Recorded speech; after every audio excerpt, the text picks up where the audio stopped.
제가 어떤 날 일을 하고 있는데요. 어떤 분이 이렇게 막 다급하게 전화가 오셨습니다. 자기는 뭐 절도를 하지 않았다라고 주장을 하는데 상대방은 절도를 했다라고 주장하는 상황이죠.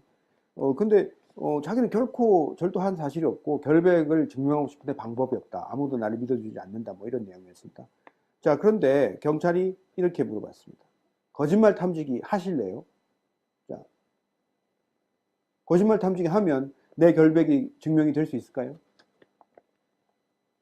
저 결론부터 말씀드리자면 그런 것은 아닙니다. 왜냐하면 이 거짓말 탐지기라는 것은 정확도가 100%가 아닙니다. 오류가 날 가능성이 있죠. 그런데 내가 만약에 결백을 주장하는 데 있어서 어떤 범죄 사실에 대해서 질문이 오는데 그 부분에 대해서 답변을 하는 것이 정말 진실이라고 하더라도 거짓으로 판명날 확률이 있다는 겁니다.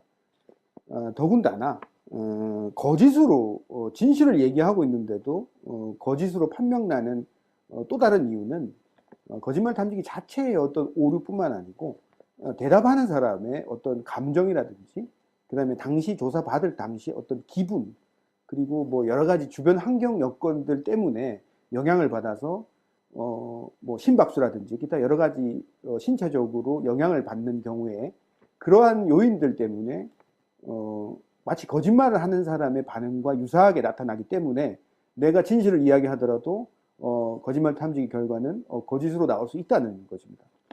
여러분 자신 있습니까? 거짓말 탐지기 앞에 갖다 놓고 아주 노골적이고 직접적인 질문을 해야 됩니다. 핵심적인 부분이요. 자, 절도했느냐? 당신이 절도한 건 아니냐? 거짓말하고 있는 거 아니냐? 뭐 강간한 적 없냐? 합의한 거 맞느냐? 음부에 손을 넣었느냐?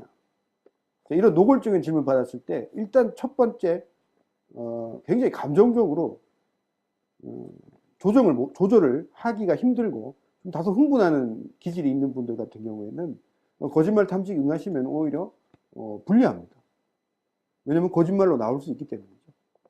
그래서 섣불리 거짓말 탐지기, 내 결백을 증명해 줄 거라는 내가 이야기하는 걸 모두 진실이면 진실, 거짓이라면 거짓이라고 답변해 줄 수 있을 거라는 기대는 안 하시는 것이 어떻게 보면 현명할 수 있습니다.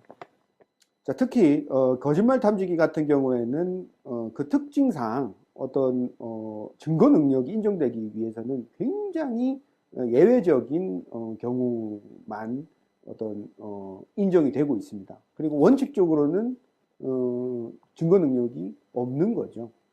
그렇기 때문에 실제로 제가 담당했던 사건 중에서도 방 안에서 일어난 어떤 강제추행 사건이었습니다.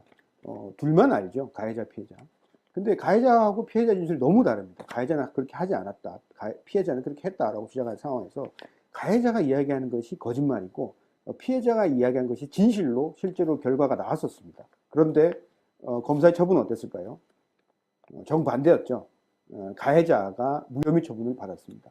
자, 이렇게 거짓말 탐지기의 어떤 증거 능력은 수사 단계에서부터 부정되는 경우가 많고 기소가 된다 하더라도 재판상에서 증거 능력을 인정받기는 힘들기 때문에 굳이 내가 거짓으로 판명날 가능성이 있는 상황에서도 굳이 거짓말 탐지기에 응하겠다, 응해서 결백을 주장해 보겠다라고 답변하실 것은 아니란 이야기입니다.